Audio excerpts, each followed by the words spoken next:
Happy Friday, Hokie Nation. Once again, it's time for the video edition of the Friday Q&A.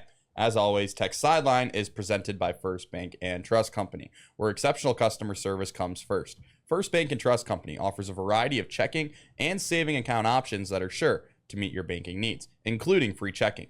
Visit firstbank.com to find the account that's right for you. Well, as always, we're here answering all your burning questions, but before we get into things, some introductions are in order. I'm Robert Bateman. On set with me is obviously Chris Coleman, and behind the set is Nick Brown pushing the buttons. You ready to get into it? Yeah, let's do it. All right, so our first question this week comes from JD Productions, who wants to know, what will our running game look like next year with all the transfers? That's a good question. So many new faces in almost every position on this team. It's kind of hard to keep track of. I have to bring a list again, like 29 transfers plus a bunch of true freshmen, and it's like 50 new players, and I haven't memorized everybody's name yet. But I think this year, I don't think there's going to be a Bhayshul Tuten on this team, like a dominant running back. I think Terrion Stewart, the Bowling Green transfer, will bring the tackle breaking elements. He was one of the top tackle breakers in the country against Bowling Green. He's not as explosive or as fast as Tuten. Like, he's not going to be breaking off 50-yard touchdown runs or returning kickoffs for touchdowns, but he'll run over dudes like Tuten. You got a guy like Braden Bennett, who was he was like a good outside guy and receiving running back at Coastal Carolina. He can play a role. It won't be the exact same role as a guy like Terrion Stewart. Marcellus Hawkins, the transfer from it was a Division II school. Central Missouri. I think he had a little bit better spring than they were expecting. I don't think they thought he was going to be ready for the spring because I think he was banged up and injured. But I think he got more reps than they thought he would.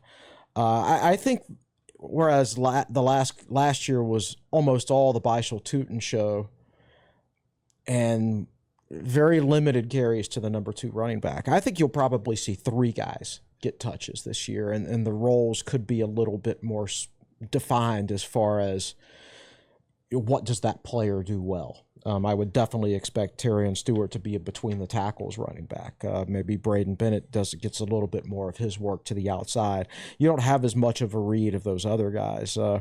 So for me, I think Terrion Stewart will be running back number 1. How the carries break down, I don't know, but I think there's going to be a competition for carries. I think you're going to see Jeremiah Coney and Tyler Mason competing for carries. Somebody's going to be an odd man out. Maybe 2 guys will be an odd man out. We just don't know who it is at this point. So I don't think there's a Bhayshul Tuten on this team. I do think there's more depth at the running back position, and probably a little bit more versatility as well. That discounts even what the quarterback can do. Yeah. Right? Like Kyron Drones, if healthy, is going to be a big part of the running game, or at least he should be a big part of the running game. Well, we'll stick with the running back room. And Boomer Kendrick asked, any updates on PJ Prioleau? He made a little more progress than they thought he would. He had a pretty significant injury last year in that Miami game. I don't think Stanford game. It was a Stanford game. Okay. I think they weren't expecting him to practice all the spring, but by the end of the spring, he was getting some non-contact work in. I don't know if he ever dressed out in full pads, but he could get out there and run around some. And I think that was more than they were expecting. So you can, if he's 100% this year, then you could potentially throw him into the mix as an outside runner as well, and maybe on kickoff returns. And then Boomer Kendrick also wants to know, which 2 ACC teams do you foresee in the ACC championship this year? Well, I'm going to pick Clemson because they've been the most consistent ACC program over the last decade. Maybe they'll go, maybe they don't. I've not studied their roster, so I don't know. But you've got to pick them almost at this point. I have no idea who they would face. I mean, I haven't even memorized all of Tech's new players. There's like 50 of them. So I haven't even gotten to the next teams yet. Like, I don't know who Louisville's got. I don't know what Pitt's got. I don't know what Florida State's got. I imagine Florida State won't go 2-10 again, but are they going to be an ACC contender? I don't know. NC State had a down year last year. Will they be back? It's just with all the player turnover this year, it makes making preseason predictions, at least at this stage, I think Tech's roster is complete, but everybody else might still add a few guys. Who knows? And I just don't know. I mean, there are too many teams out there like Louisville. I don't know anybody on Louisville's team at this point. Remember all those preseason magazines you used to buy that would come out in June and July? Those are kind of worthless now. Yeah. And especially like your early, here's your look, here's your pre-spring practice look here's our predictions for next season. Well, how can you make predictions for the next season when the next portal period hasn't even started or ended yet? So that's where I'm at right now. Clemson against somebody. Okay. Well, finally, Lance Colley wondered, where does Bhayshul Tuten rank amongst the great running backs to come to VT? Pre-injury Ryan Williams will always be their GOAT, but he's also curious, will Tuten have the best NFL career? That's a good question. I think as far as single season rushing totals at Virginia Tech, his 2024 season ranked 10th on the list. Could have been higher if he hadn't gotten banged up and missed basically the entire Clemson game and Syracuse game for that matter. Khalil Herbert's a guy who I think is 8th or 9th on that list. And remember, that was the COVID year. They only played 11 games, and he was hurt for one of those, so he did that in only 10 games.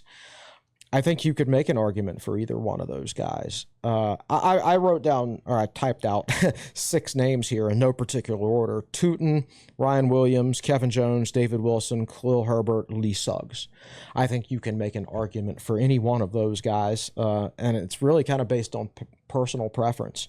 I'm a big Ryan Williams fan. I thought he had tremendous vision and balance, if not the breakaway speed. Kevin Jones had great size. He was like 230 pounds with tremendous speed on top of that. I mean, just probably overall the most physically gifted of Tech's running backs. David Wilson was a freak of nature, an absolute freak of nature, but he didn't have great vision, which is why they didn't use him a lot in the red zone. Like, he'd rush for 1,700 yards, which was a Tech record, but only scored 10 touchdowns in that season. So I think you take away points from him a little bit because he wasn't like a complete back. He could break off the big plays, but then he couldn't finish drives because he lacked vision in the red zone. Lee Suggs was just an every down workhorse who had a nose for the end zone with really good speed to boot. He was having a nice NFL career until he got hurt. Kevin Jones had a long NFL career. Khalil Herbert's been in the NFL. It's so hard to compare across eras, too, because running backs don't last very long these days. I think Tuten's got as good a chance as any of them to have a good NFL career. If I had to pick one of these running backs to play a football game with tomorrow, man, that is difficult. I would probably pick Kevin Jones. All right. Well, thank you guys as always for your suggestions. Be sure to check out the article edition of the Friday Q&A on TechSideline.com. For Chris Coleman on set, Nick Brown behind the keys, I'm Robert Bateman, and we'll see you guys in the foreseeable future.